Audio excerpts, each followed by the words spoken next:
Sabe quando você quer começar a investir e já até entendeu os projetos da empresa e tal, porém não sabe se a empresa está cara ou barata e não sabe até quanto você pode pagar para ter uma margem de segurança? Essa dúvida todo mundo que está iniciando nos investimentos tem. Então hoje você vai aprender a calcular o preço de uma ação pelo modelo de fluxo de caixa livre. Fica até o final do vídeo que eu tenho certeza que vai te ajudar demais, tá certo? Bora então! E aí galera, eu sou o William e esse é o canal de Moeda em Moeda, onde eu sempre trago conteúdos para você, compartilhando tudo que eu tenho aprendido no mundo dos investimentos, para que isso possa de alguma maneira te ajudar aí no mundo das finanças, tá certo? E hoje vamos aprender a calcular o valor de uma ação pelo fluxo de caixa livre da empresa. Mas antes disso, eu vou pedir a sua inscrição e o seu like para o canal continuar crescendo e dessa forma o vídeo chegar para mais pessoas que eu tenho certeza que tem interesse nesse assunto, tá bom? O fluxo de caixa livre é uma medida importante da saúde financeira de uma empresa, né? Ele representa o dinheiro que sobra depois que a empresa paga todas as suas despesas e investimentos em novos projetos. Essa sobra de dinheiro é um sinal de que a empresa está gerando lucro e tem capacidade de continuar investindo em si mesma para crescer ainda mais. É uma espécie de reserva financeira que a empresa pode usar para se preparar para possíveis crises ou oportunidades de crescimento. E você pode encontrar informações sobre o fluxo de caixa livre de uma empresa em diferentes documentos, tá bom? Por exemplo, em relatórios financeiros, balanços patrimoniais, demonstrações de resultado. O cálculo de preço da ação com base no fluxo de caixa livre é feito seguindo os seguintes passos, que eu vou te falar agora. Presta atenção aí, que a gente vai ir fazendo passo a passo junto aqui para você aprender bem, tá bom? Olha só. O primeiro passo é obter o fluxo de caixa livre da empresa. Aqui a gente vai usar uma empresa hipotética só para a gente fazer os cálculos, beleza? Para calcular o fluxo de caixa livre, é preciso subtrair as despesas de capital, os investimentos em novos projetos, né?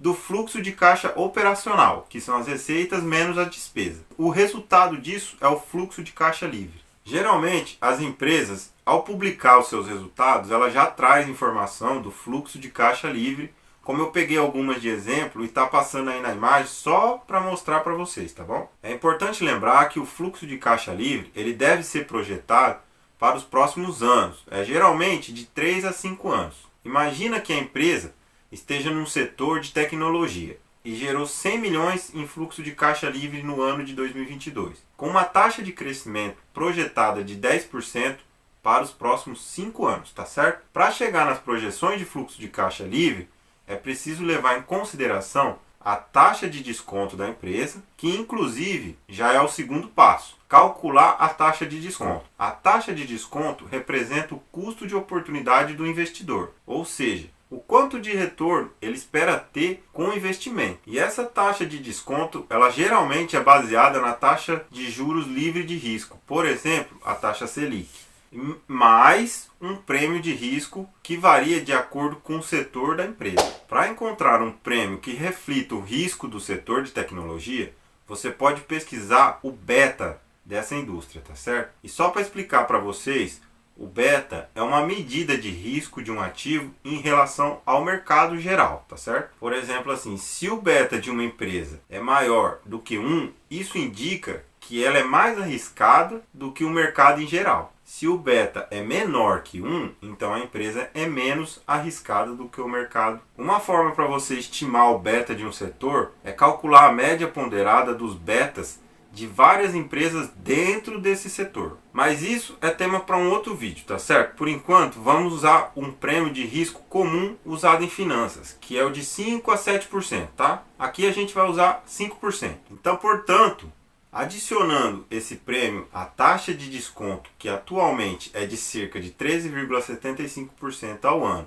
que é o que é pago pelo Tesouro Selic para você não correr risco nenhum, você obteria uma taxa de retorno exigida pelo mercado para o setor de tecnologia de cerca de 18,75% ao ano. O terceiro passo é calcular o valor presente do fluxo de caixa livre. Para calcular o valor presente do fluxo de caixa livre, é preciso dividir o fluxo de caixa livre pelo valor de desconto, que é igual a, abre parênteses, 1 mais taxa de desconto, fecha parênteses, elevado a n. O n é o número de anos no futuro em que o fluxo de caixa livre vai ser gerado. Esse cálculo deve ser feito para cada ano do período projetado. Calma aí que eu vou explicar de maneira mais simples.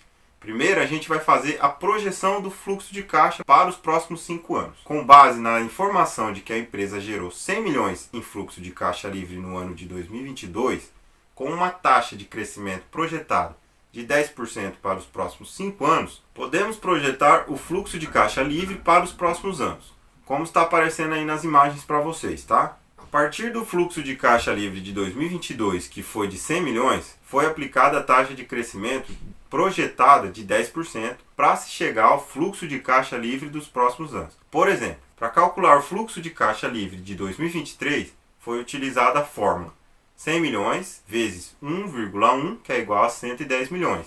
A multiplicação por 1,1 é uma maneira de calcular facilmente esse crescimento anual. E assim sucessivamente para os anos seguintes. O nosso quarto passo é somar o valor presente de todos os fluxos de caixa livre projetados. Agora vamos aplicar a taxa de desconto em cada fluxo de caixa projetado e somar os valores presentes. O resultado é o valor presente do fluxo de caixa livre para os próximos anos. Usando uma fórmula financeira, podemos calcular o valor presente do fluxo de caixa livre. A fórmula é essa que está aparecendo aqui. O VP é igual a FCFL barra, abre parênteses, 1 mais R, fecha parênteses, elevado a N.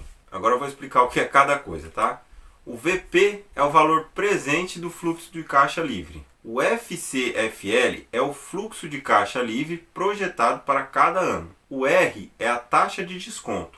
E o N é o número de anos projetados. Usando os valores do nosso exemplo, temos a fórmula montada como vocês estão vendo. Portanto, o valor presente do fluxo de caixa livre para os próximos 5 anos é de 479,8 milhões. Esse é o valor que o mercado estaria disposto a pagar hoje pela expectativa de fluxo de caixa futuro. Aí vem o nosso quinto passo, que é dividir o valor presente da empresa pelo número de ações em circulação. O quinto passo é o mais simples, né? Depois de ter feito todo o resto, você só precisa dividir o valor presente do fluxo de caixa livre que encontrou pela quantidade de ações da empresa. Usando os valores do exemplo anterior e supondo que a empresa tem 10 milhões de ações em circulação, o valor justo por ação ficaria assim. Valor justo por ação é igual a VP dividido por número de ações. Logo, o valor justo por ação é igual a 479,8 milhões dividido por 10 milhões, onde você vai ter um valor justo por ação de R$ 47,98. Portanto, esse seria o valor justo por ação. Lembre-se que esse método de avaliação do preço da ação é apenas um dos muitos que existem e que é importante considerar outros fatores, como a situação financeira da empresa, o setor em que ela opera e as tendências do mercado de ações. Inclusive, galera, eu tenho vídeos aqui no canal que você pode olhar para aprender a fazer outros cálculos para encontrar o preço das ações que você está de olho. E eu vou pôr no card por aqui, então clica aí, tá bom? Não esquece de deixar o seu like também e se inscrever, que isso ajuda o canal a crescer e eu sei que você gosta de conteúdos assim, tá bom? É sempre bom lembrar, pessoal, que existem várias razões pelas quais a cotação atual da empresa no mercado de ações pode ser diferente do preço da ação calculado através do fluxo de caixa. E alguma dessas razões inclui o que as pessoas esperam que a empresa vá fazer no futuro, o que está acontecendo na economia em geral e o quanto de risco as pessoas pensam que existe na empresa. É importante lembrar que o mercado de ações é bem complicado e tem muitos fatores que podem afetar o preço das ações. Então é difícil dizer com certeza quanto uma empresa deve valer. Eu espero muito que esse vídeo tenha sido útil para você. Eu desejo bons investimentos, um forte abraço e até a próxima.